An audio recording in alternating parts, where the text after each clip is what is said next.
The blueprint for HAARP, High Frequency Active Auroral Research Program. What does HAARP do?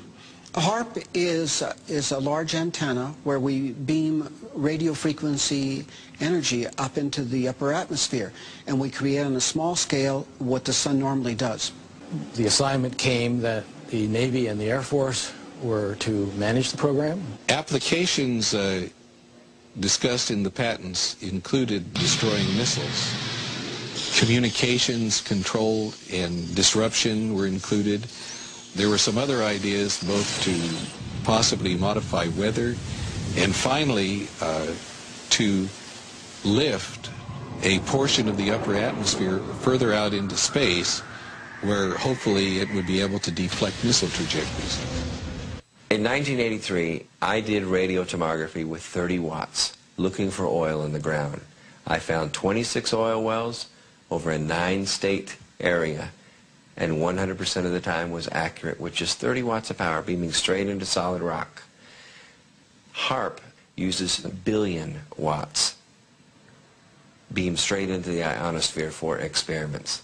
Picture these strings on the piano as layers of the earth. Each one has its own frequency. What we used to do is beam radio waves into the ground, and it would vibrate any strings that were present in the ground. We might get a sound back like, and we'd say, that's natural gas.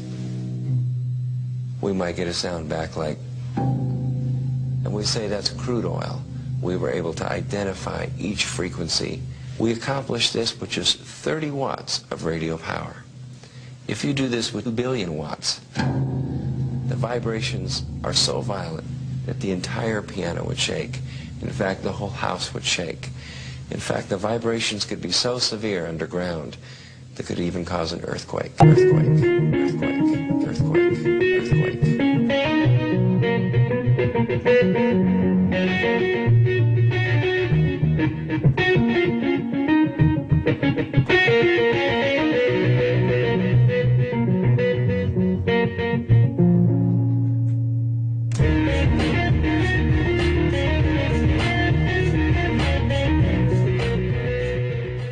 HAARP can create some of the effects that the sun creates that are similar to the aurora borealis. HAARP can paint designs in the sky, if you will. You know, it can take the beam and move it in any pattern that the scientist who's doing the experiment might want to do.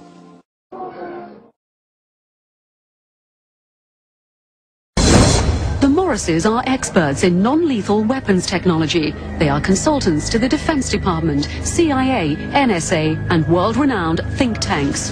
The technology necessary to project three-dimensional images to a point in space requires no new breakthroughs in science.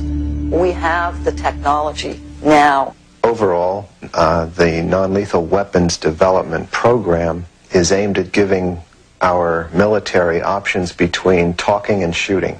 Specific system development we really can't talk about.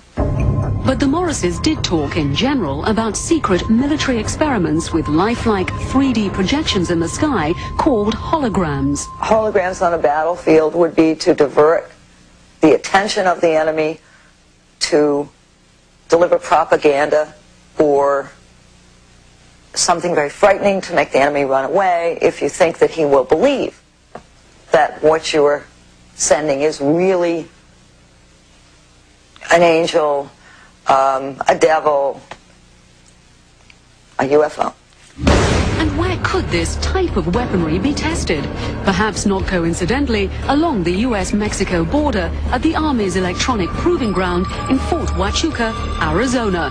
Keep in mind that test facilities like Fort Huachuca in Arizona are electrical optical test beds, and part of what they're testing are the effects of these electro-optical devices on a target population. And the target population may be us. America has to test American equipment in America.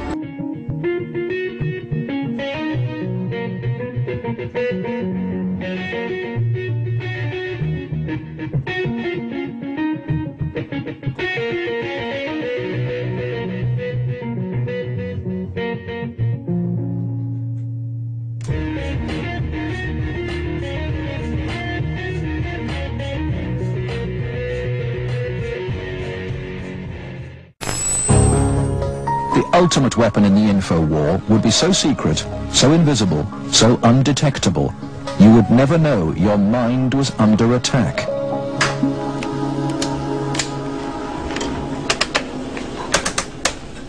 At Laurentian University in Ontario, Canada, a young student is about to undergo one of the strangest experiences of her life. They're hooking Denise's brain up to an electroencephalograph, or EEG machine.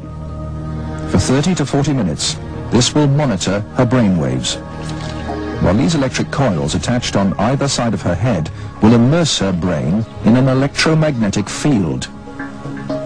Her brain actually completes the circuit between the two coils. The field pulsing through her brain is less powerful than one given off by a digital clock radio, but acutely controlled and focused at specific parts of the brain, it will open Denise's mind to outside suggestion by this man. We're going to do a switch to see if it's right left hemisphere. Use your phone carefully. Dr. Michael Persinger is a professor of psychology and neuroscience. He is designing ways to put the power of mind control to good use. Dr. Persinger's research focuses on brain trauma, and he uses carefully controlled doses of electromagnetic radiation to induce relaxation and alleviate pain. So what Sandra did was to initiate a opiate releasing pattern. That's a burst firing field that is stimulated once every 4 seconds. And that produces relaxation and a very pleasant sensation. Similarly, using the appropriate field, we can induce fear and apprehension, but clearly that would be unethical in that setting. Dr. Persinger's tests suggest that carefully programmed electromagnetic frequencies can tap into individual brains and influence people's emotions. The cognitive processes of the human brain are really quite simple. And if you understand how they work, you can make entire populations think and decide the manner in which you wish.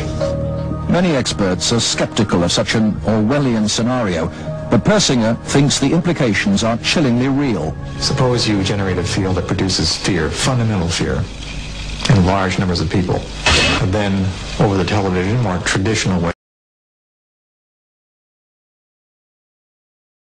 as you say, the reason we're having this fear is because of this particular group. And now you start to move the population believing in a direction that you wish. To influence 250 million people, the equivalent of the entire population of the United States, may not be that difficult. According to Dr. Persinger, we already have the technology, satellites and television and radio transmitters. Mind control may already be happening. We know the mysterious PSYOPs plane can beam persuasive sounds and pictures into people's television sets. Will it someday beam disturbing frequencies directly into the mind? Mind control will be the ultimate non-lethal weapon.